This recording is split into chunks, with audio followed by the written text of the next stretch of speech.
I talk to you. So the place also means house of disgrace. Wow. So it's amazing how he brings disgrace and mercy in the same audience. The reason why it was a disgrace because there were so many folk in this condition in the house of grace. Wow. There were so many crippled and blind and lame folk sitting on the porches. You got to look at this because it said it had 5 porches. That word 5 there is an apostolic number, the 5-fold. So they were in the right place but had the wrong discernment because they was waiting on an angel to stir the pool rather than trusting in Yahweh to make the difference. That's good. And so we've created this whole element in ministry is that we got to do all the stuff to make the pool stirred so you can get delivered. You're right. We've created all these dynamics because we've taken that text and said, oh, we're going to get the atmosphere right. We're going to stir the pool so you can jump in and get free. In here. But historically and in the original text, I'm about to mess you up. That whole slogan is not even there.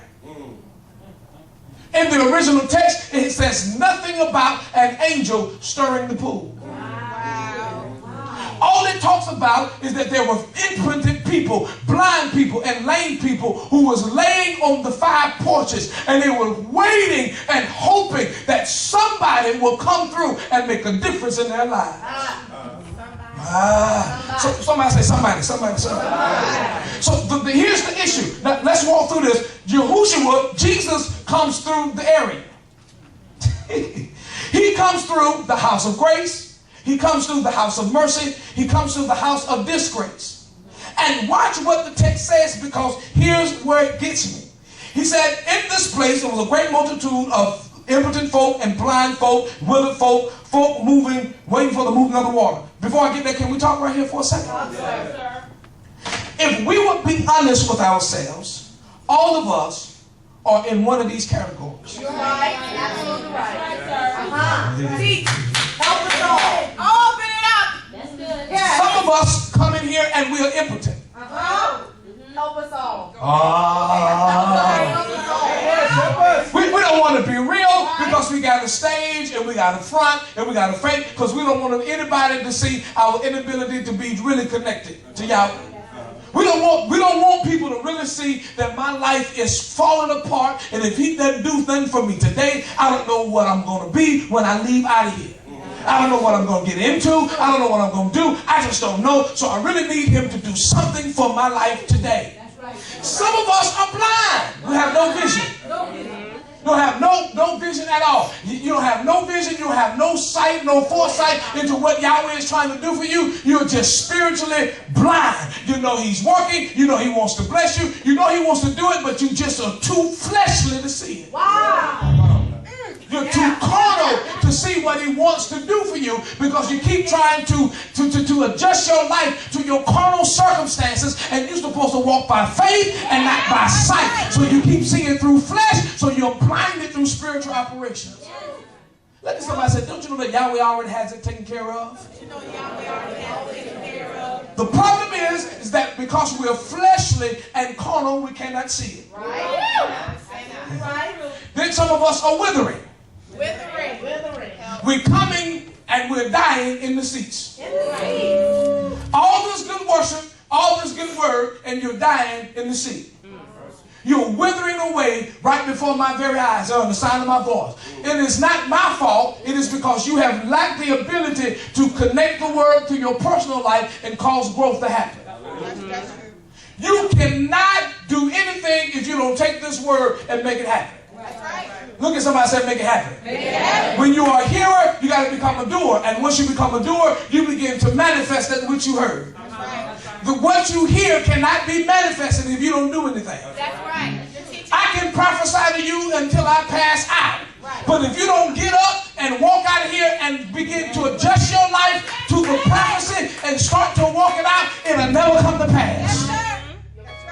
The prophecy coming to pass is you working it, and you have to do something in order to make it happen.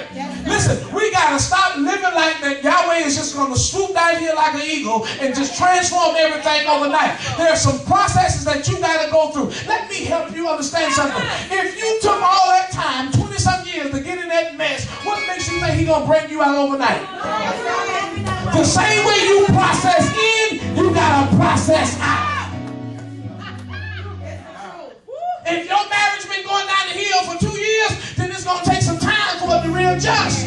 You would be foolish to think one message is going to change your marriage. You would be foolish to think one message is going to transform him like that, and oh, he's just going to be the greatest when we leave here. Oh, he don't went and got this good word from Apostle. No! He has to get the word, go home, apply it, process it, begin to change the process, and you got to be sensitive enough not to be judgmental to make sure that he's doing it and not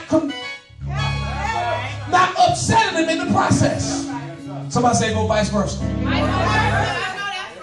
It takes time to come out the same thing, the same way it took time to go in. Somebody say it takes time. It takes time. So 38 years, the man is standing, laying by the pool for 38 years. Watch this. 38 years. 38 years.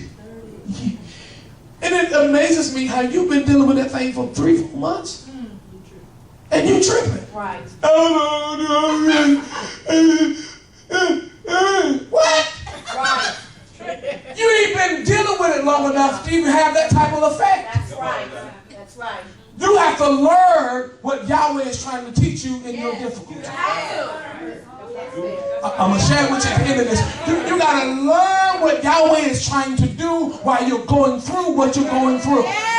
Everything you're going through is purpose. Now, even if you put yourself in it, you still got to learn from it. That's right. Even if you put yourself in the midst of it, you still got to learn from it. Even if you make the bad decision, he's still going to help you to learn from your bad decision. Are y'all hearing me? So if you stay lined up with Yahweh, and regardless of what happens, it all works together and it comes out good for you if you stay in order. Are y'all following me? So we got to get past the time frame. Listen, I can't tell you why he takes time to do what he does in your life. I can't tell you why the woman had to be hunched over for 18 years. I can't tell you why the woman had to bleed for 12 years. I can't tell you the process, but he only knows the purpose of the process. And while you're going through it, it's the timing that he has upon your life based upon who you are and what you have done and what you're called to be. You cannot expect to be called to greatness and have a quick process. If greatness is attached to your life, then great trial also is with you. If you're going to be any kind of anointed person, then pain is going to be a part of your daily life. You might well get you some tissue and keep it in your car because you're going to cry. People are going to hurt you. People are going to mistreat you. You're going to get abused. You're going to get crushed. Why? Because there's an oil that he's after, and it only comes out in the crushing.